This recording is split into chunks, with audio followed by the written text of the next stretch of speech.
मानवता और समता के संदेशवाहक संत शिरोमणि महाप्रभु गुरु रविदास जी का जन्मोत्सव रविवार को नानाराव पार्क, फूलबाग में अत्यंत भव्यता के साथ मनाया गया। सद्गुरु रविदास जुलूस कमेटी सेंट्रल हरबंश मोहाल द्वारा पिछले 102 वर्षों से लगातार आयोजित किए जा रहे इस ऐतिहासिक कार्यक्रम ने इस वर्ष भी एक विशाल मेले का स्वरूप ले लिया। मुख्य मंच से वक्ताओं ने संत रविदास जी के जीवन दर्शन और उनके द्वारा पाखंडवाद पर किए गए तीखे प्रहारों को याद किया। बुद्धिजीवियों ने उनके बेगमपुरा, एक ऐसा शहर जहां कोई दुख न हो, के सिद्धांत पर विस्तार से प्रकाश डाला और समतावादी समाज बनाने का आह्वान किया। कार्यक्रम में शहर की सभी अम्बेडकरवादी और मानवतावादी संस्थाओं ने अपने अपने स्टॉल और बैनर लगाकर इस आयोजन को एक साझा उत्सव का रूप दिया।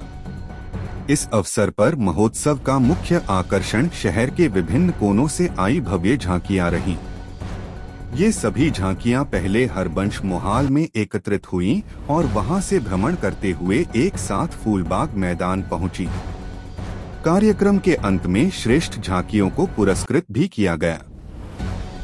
सुबह से शुरू हुआ विशाल लंगर देर रात तक जारी रहा, जिसमें हजारों श्रद्धालुओं ने प्रसाद ग्रहण किया। मैं बौद्धाचार्य रमेश चंद्र गौतम, जॉइंट सेक्रेटरी भारतीय पेंशनर मंच राष्ट्रीय तथा बुद्धिस्ट सोसाइटी ऑफ इंडिया के राष्ट्रीय मेंबर। आज कानपुर में ही नहीं, पूरे भारत में संत शिरोमणि रविदास जयंती का आयोजन किया गया है। इससे सिद्ध हो जाता है कि संत शिरोमणि भारत की निर्माता के रूप में हमारे भारत में जन्मे। उन्होंने भारत को योगदान दिया। उन्होंने अपने योगदान में सबसे पहले तो यही बताया कि मेरा भक्ति का आंदोलन नहीं था, मेरा आंदोलन भारत में बहुत से लोग ऐसे हैं जो प्रचंडता की जंजीर में जकड़े हुए हैं, छुआछूत की जंजीर में जकड़े हुए हैं, उनसे मुक्ति का आंदोलन था। और वो मुक्ति का आंदोलन करते करते और भारत देश को मुक्ति लाते लाते उन्होंने अपनी जान भी गंवाई। इस जान गंवाने में उन्होंने कहा भी है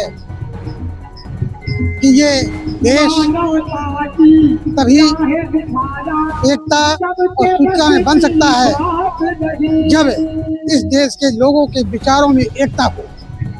यदि विचारों में एकता नहीं होगी तो ये देश कभी एकता के रूप में नहीं बनेगा। और विचार अगर एक है तो देर नहीं लगेगी, बन जाएगी। सभी एकता और अखंडता को बनाए रखने के लिए एक सूत्र में बंधे और जो है संत शिरोमणि रविदास जी के पद चिन्हों पर चलने की कोशिश करें, जिससे वास्तव में दोबारा ये देश विश्व गुरु बन सके। इन्हीं शब्दों के साथ मैं अपनी वाणी को विराम देता हूँ। जय भीम, जय भारत, जय संविधान।